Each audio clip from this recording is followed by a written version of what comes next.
When the months of May and June roll around, there is no shortage of great things to do in West Michigan. Thanks to the Grand Rapids Griffins, that list of premier entertainment and activities is all the more impressive. For the third time in the past 5 seasons, the Griffins have advanced to the conference finals in the American Hockey League's Calder Cup playoffs. This weekend, they begin a best-of-7 series with the San Jose Barracuda, with games 1 and 2 inside San Jose's SAP Center Saturday and Sunday. Our series preview comes your way, compliments of Michigan First Credit Union. The Barracuda will venture outside the state of California for the first time in these Calder Cup playoffs when they come to Grand Rapids for the middle part of the series next week. To get to this stage, San Jose beat a pair of in-state rivals, going the distance in a first-round best-of-5 against the Stockton Heat, before disposing of the San Diego Gulls 4-1 in the Pacific Division Finals. The Griffins are here thanks to a second consecutive postseason sweep of the Milwaukee Admirals 3-0 in round 1, and like the Barracuda, won their division crown in 5 games over the Chicago Wolves. Grand Rapids ended the season, including playoffs, going 12-3 against the Wolves, who boasted the 4th best win percentage among 30 AHL teams. The Griffins and Barracuda mirror one another in many statistical categories. They finished 1-2 in the AHL's power play rankings, with the Griffins at 24.4% efficiency, the Barracuda at 23.6%, and they are both over 20% so far in the playoffs. In the regular season, San Jose was second in goals scored per game at 3.4. The Griffins tied for 4th at 3.3.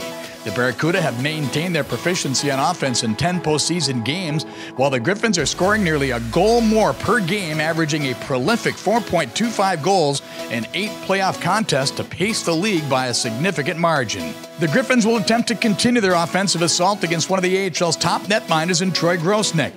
The 4th-year pro is coming off easily his best season to date, showing a sparkling 2.04 goals against average while playing in all but 19 of San Jose's regular season games. That included allowing just 1 goal in 2 meetings with the Griffins. The former all-world goaltender from Tiny Union College turned away 65 of 66 Griffin shots and backstopping the Barracuda to 4-1 and 1-0 wins over Grand Rapids during the latter half of the season. Well, based on the regular season, scoring the first goal might be a stat to keep an eye on, and another one in which these teams are almost identical. The Griffins scored first in 42 of their 76 games and went 35-4-1-2 when doing so. The Barracuda were 35-4-2-2. In the 43 games, they lit the lamp first. The primary affiliate to the NHL San Jose Sharks, the Barracuda, share the same facility, the 17,562-seat SAP Center in downtown San Jose, and they were pretty comfortable in the Valley, going 24-6-2-2. The Barracuda are guided by the winningest coach in American Hockey League history and this season's Coach of the Year. What a ride it has been for Roy Sommer, who remarkably has served as the head coach for the Sharks' AHL affiliate since 1998, 3 years in Lexington, Kentucky, 5 seasons in Cleveland, 9 in Worcester, and now the last 2 in the Bay Area, where he grew up and played his youth hockey through high school. And a little side note, Sommer had a pit stop here in Grand Rapids during his 665-game pro playing career, appearing in 9 games with the Owls in 1979-80.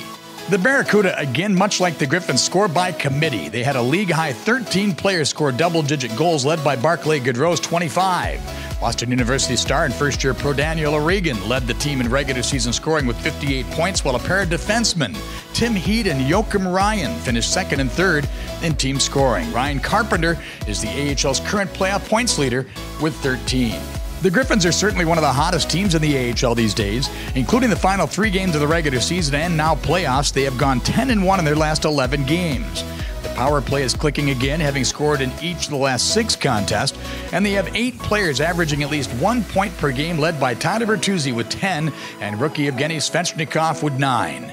The guys are feeling pretty good about this postseason, but know they are only halfway to the ultimate goal. Yeah, I think we've done a good job of, not getting too high or too low this postseason. We've got guys that have gone all the way before and guys that have played a lot of playoff games, so we know it's a long grind. So don't get too ahead of yourself and go into this next round and take care of business. Now it gets a little more complicated with teams we haven't seen, and San Jose is obviously one of the top teams in the league this year, so the challenge gets greater, but the reward gets greater as well if we can pull it off. So